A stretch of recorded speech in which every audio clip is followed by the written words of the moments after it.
Welcome to another blog video. বন্ধুরা, আজ আমাদের গন্তব্য ঢাকা থেকে সিলেট। রাত আনুমানিক 11টার দিকে আমরা ঢাকা থেকে রওনা দিলাম সিলেটের উদ্দেশ্যে।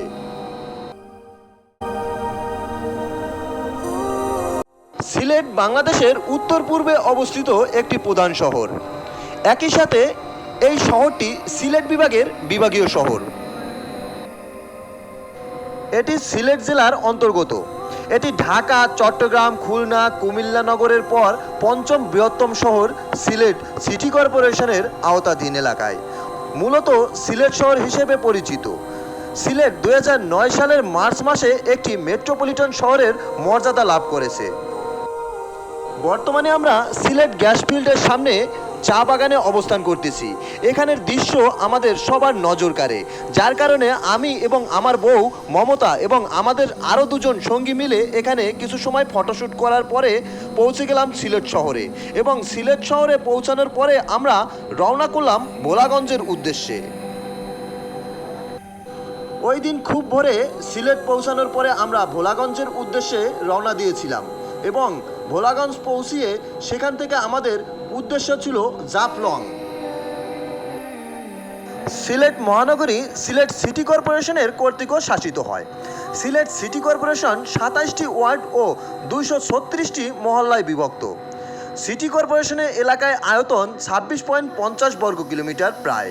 2001 সালের 9 এপ্রিল সিলেট শহরকে সিলেট সিটি কর্পোরেশনের অধীনে করা হয়। সিলেট শহর হবিগঞ্জ, সুনামগঞ্জ, মৌলভীবাজার ও সিলেটের বিভাগীয় শহর হিসেবে ব্যবহৃত হয়। সিলেট সিটি কর্পোরেশন মূলত সিলেট শহরের বর্জ্য ব্যবস্থাপনা, রাস্তা নির্মাণ, ট্রাফিক পরিচালনা ও নিয়ন্ত্রণ, নিবন্ধন সহ আরও অনেক কাজে সংশ্লিষ্ট কাজ সম্পাদন করে। কর্পোরেশনের মেয়াদ ও 22 জন কমিশনার পুরো শহরের সব ধরনের উন্নয়নের কাজ করে থাকেন।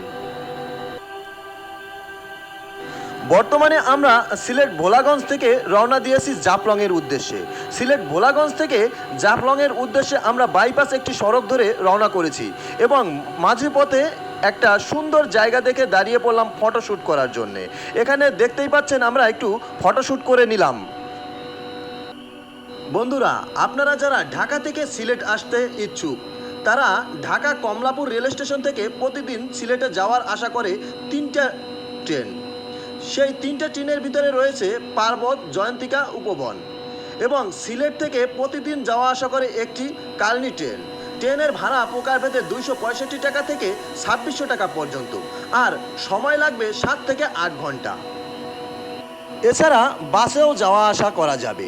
এর মধ্যে শ্যামলী, হানিফ, ইউনিক, এনা, গ্রিন লাইন উল্লেখযোগ্য।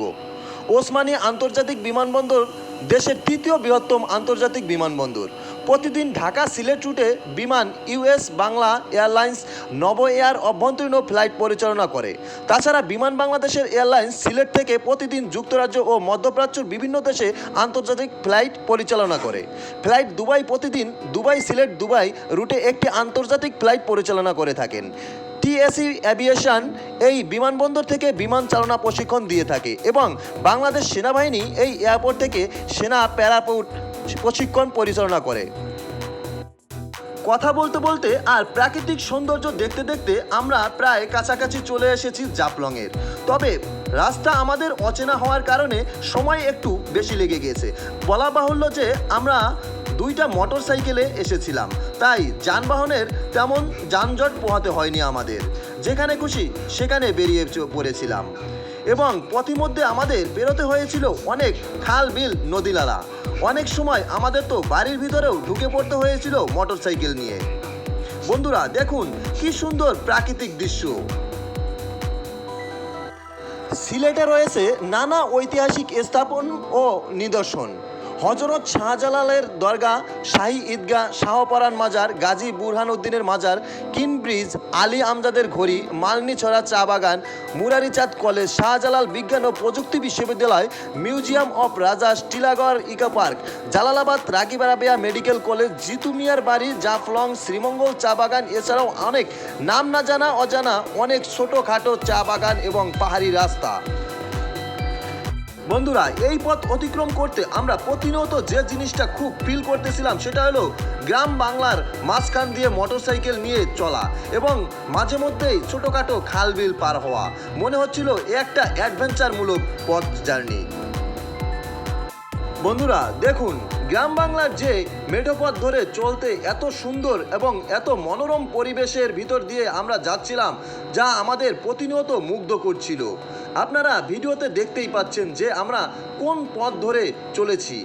আমার মনে হয় না কোনো ট্যুরিস্ট এই ধরনের পথ দিয়ে যাতায়াত করে থাকে। আমরা একটু ভিন্ন স্বাদে চলতে পছন্দ করি, তাই এই ধরনের অ্যাডভেঞ্চারমূলক পথ দিয়েই রওনা দিলাম অজানা উদ্দেশ্যে, যে উদ্দেশ্য ছিল আমাদের জাফলং পর্যন্ত। বন্ধুরা, চলতে চলতে একটা সময় এমন একটা জায়গায় এসে দাঁড়িয়েছি যেখানে রাস্তা প্রায় শেষ।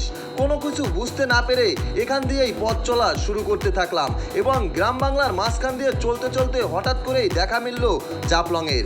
কিন্তু পরিশেষে জানতে পারলাম আমরা ভুল রাস্তায় এসে পৌঁছাইছি। এখান দিয়ে জাফলংয়ের যে ট্যুরিস্ট প্লেস সেখানে যাওয়া অসম্ভব।